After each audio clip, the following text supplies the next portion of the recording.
Niluluto ako ng alamang pangsawsawan namin sa mangga. So, nagpunaw ako ng sinakob or tagapulot ako na dati Ilocano. Ayan, yan yung tagapulot. Yung gagamitin natin pang patamis.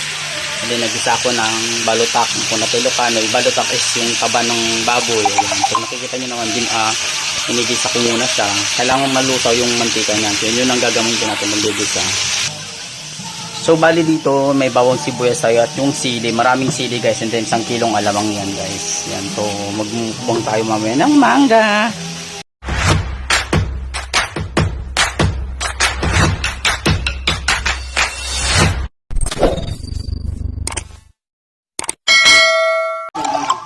Dito muna lang. Lumayo pa.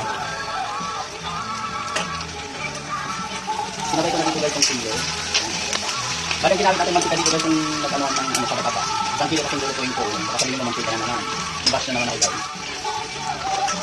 Ilusawin natin yan. And then ito naman yung sinunaw na ano na tawag dito yung sinakob. Ayan, ito yung sinakob guys. Ganito siya kalaki. Ililipat natin siya dito mamaya. Ayan, so gintrain nyo na siya. So balik tayo dito. Ilalagay tayo ng bawang.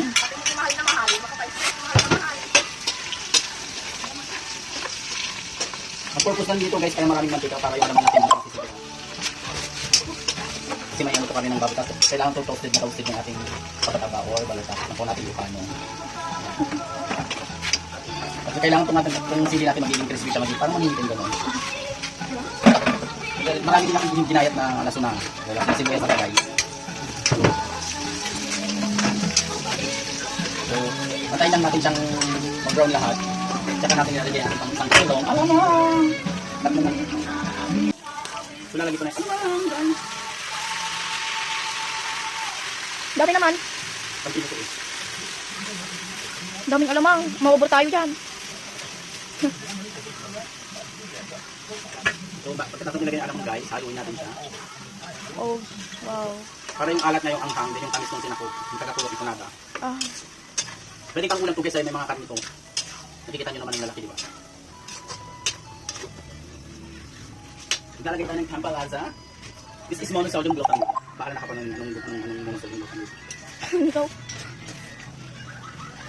Konting parmeric. Parmeric. Mabila.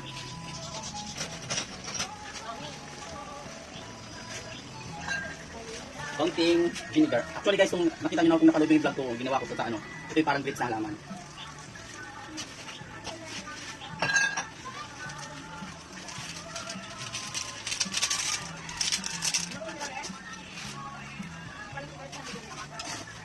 Haluin lang natin ito guys. Kaya nilagyan ko ng suka guys para yung pag maalat na maalat yung ano, alamang makita itong maalat.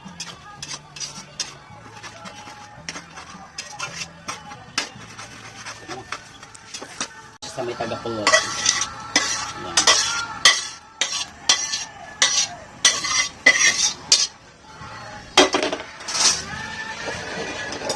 Para matunaw yung maging brown siya. Tunawin lang muna natin ang ating ng tagapulot. Tingnan yung mag-iiba yung texture nito kasi may ano siya mga tamis na. Ayan. Nakikita nyo ba yan guys? Iba na yung texture kasi nga may ano na siya.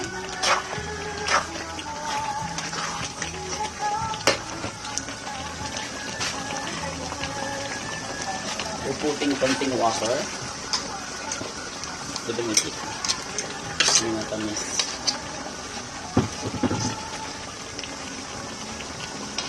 Nakikita nyo yung buong tagapulot na yun. Kailangan malusaw yan bago natin.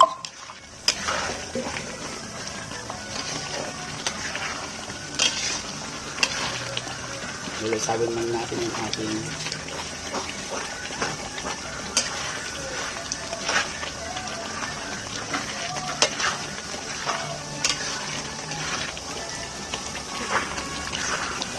medyo layo yung kumakaisip.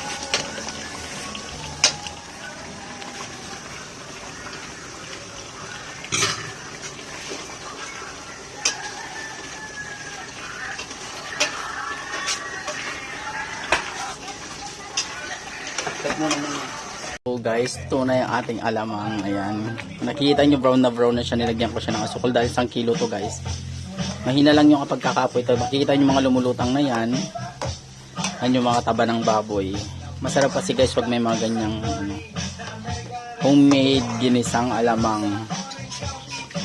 pagsawsawan timanggan. May mangga kasi kami dito sa likod, so kaya marami kami dito. Sabi ko sige, magmukbang tayo ng mangga.